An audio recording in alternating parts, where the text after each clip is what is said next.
Nama saya Muhammad Afiq Aziz bin Ibrahim, memegang kad matrik D2001014191125. Saya akan menerangkan cara-cara memegang baton sebelum memulakan larian. Cara yang pertama, baton akan dipegang dengan menggunakan ibu jari dan juga jari tengah.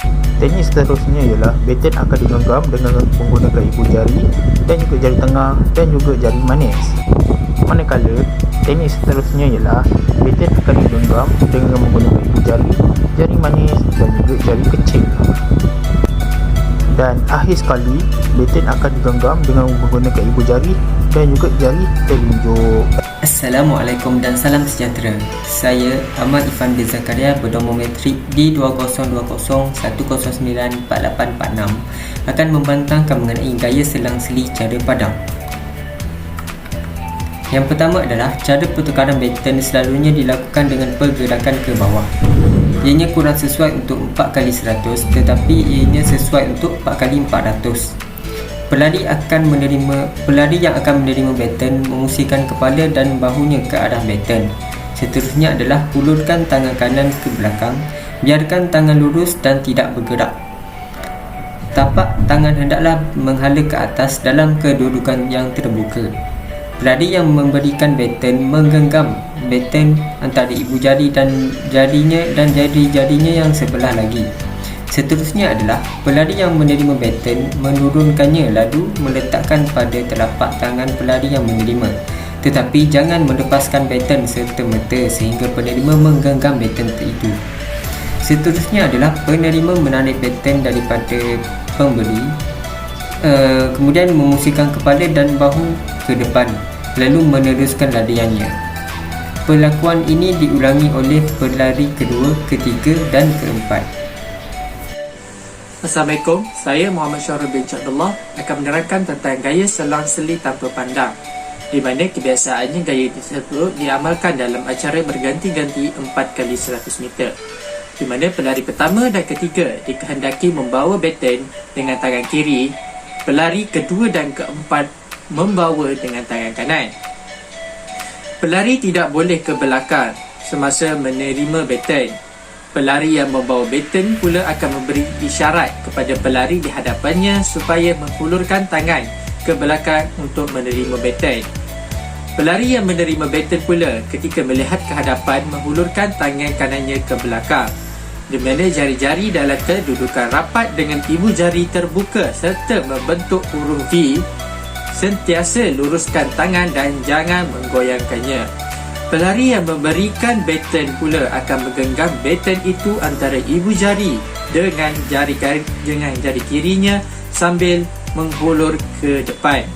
Pelari yang bawa baton meletakkannya pada tangan pelari yang menerima baton, tetapi pelari yang membawa baton haruslah jangan melepaskan baton serta-merta, di mana pelari yang memberikan baton itu perlulah membiarkan baton itu ditarik terlebih dahulu daripada tangannya dan mengawal kelajuan sendiri untuk berhenti. Ini adalah salah satu contoh video yang menggambarkan tentang gaya selang-seli tanpa pandang.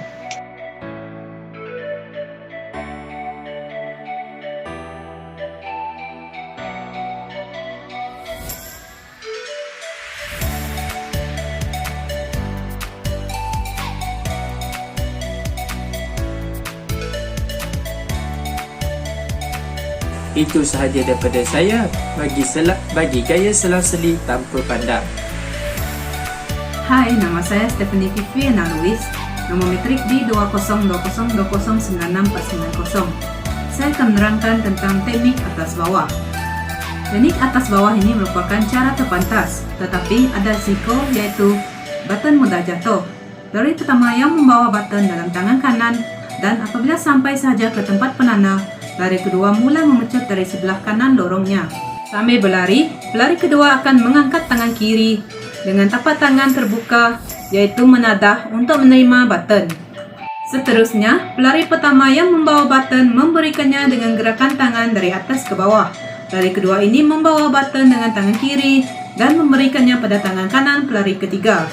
Akhir sekali, pelari ketiga membawa baton dengan tangan kanan dan memberikannya kepada pelari keempat pada tangan kiri. Seterusnya iaitu cara menerima baton. Pertama sekali iaitu penerima dalam keadaan yang sedia. Kedua ialah menoleh untuk memandang pelari yang membawa baton. Ketiga iaitu berlepas dengan pantas sebaik sahaja pelari membawa baton sampai di tanda. Bagi gaya tanda pandang, jangan menoleh ke belakang semasa berlari. Keempat iaitu hulur tangan lurus ke belakang apabila mendengar syarat dari pelari yang sedang membawa baton.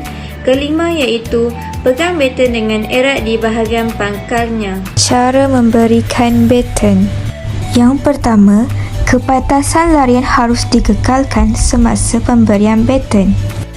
Yang kedua, pemberi baton harus memberi isyarat kepada penerima seperti isyarat up.